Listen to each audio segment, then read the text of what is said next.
Lekrum the Terrible, Barbarian Fiction. The Milk of Venus.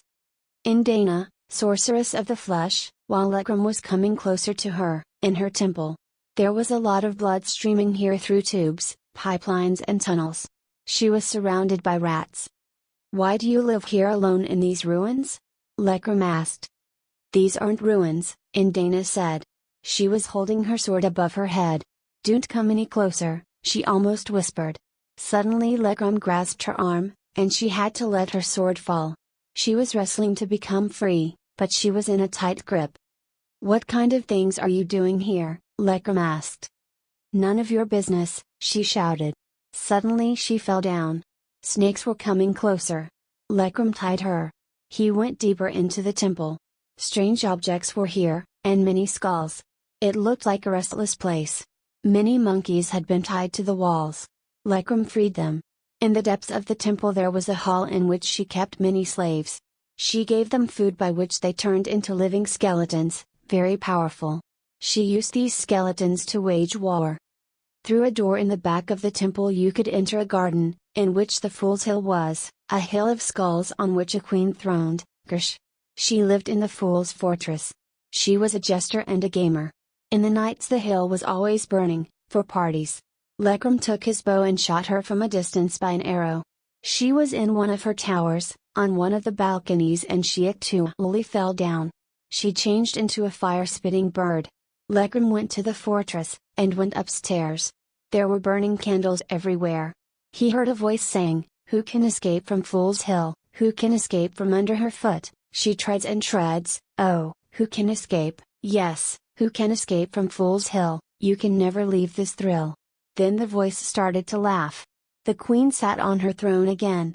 Lekrum came forward and shot her again. But she was just a ghost. "I have eternal life already, but you are just a mortal," the queen said. She showed him a joystick. "The joystick by which I rule," she said. It looked like it was made from bones and teeth. It also looked like a strange skull. She could move her throne by it. And she could fly around. "Give me the joystick, witch," Lekrum roared. "Oh, you will burn yourself," she said.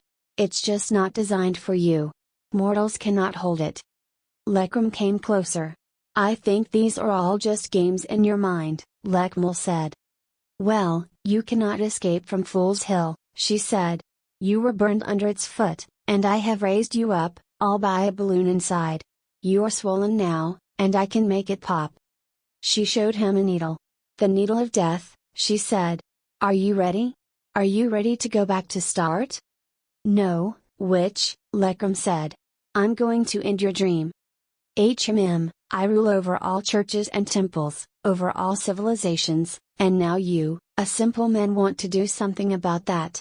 Now that would be a joke," she said. "I can make you bow, I can make you rise, I can let you fall, I can make you weep, I can make you laugh."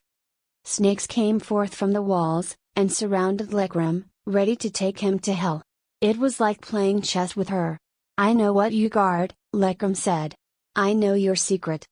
"You have the pencil of death," Lekrum said. "You have painted all this. And I am going to break that pencil." Kirsch grasped her heart. "No, stay away from that," she said. "There is one painting inspiring you," Lekrum said. "The Raven's painting." "Who told you that?" Kirsch said in a shock. "Who are you?" "My lion's heart," Lekrum said. "You stole this painting from me." "No, that is not true," Kirsch said. "Guards, grasp him!" she shrieked. Watchers of stone came out of the wall, stone archers and spear throwers. "Get him," she said. Behind her there was a raven of stone. "You have turned my raven into stone," Lekrum said. Lekrum woke up in sweat. He remembered the Fool's Hill where he was born. He remembered the raven's painting once stolen. He remembered the fortress and the old fortress. He remembered how he always wanted to live on the other side of the land. This spirit had its nails deep into him. An insect world was always luring him, but it was forbidden. He longed for Venus, to drink from her milk. He was in a skeleton mill. It was a funeral business. He longed to burn and rise like a phoenix. He longed for the crematorium. He longed to be reborn in the urn, to be reborn in the fire, to get free from the graveyard.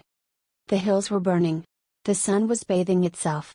There was a new fire in Lekrum's heart. It was like Venus was visiting Mars, and a new planet was rising, Pythia. Venus flew before him with wings of fire. Kirsch was falling out of the heavens, and Lekrum was taking her place. She had always been his evil twin sister.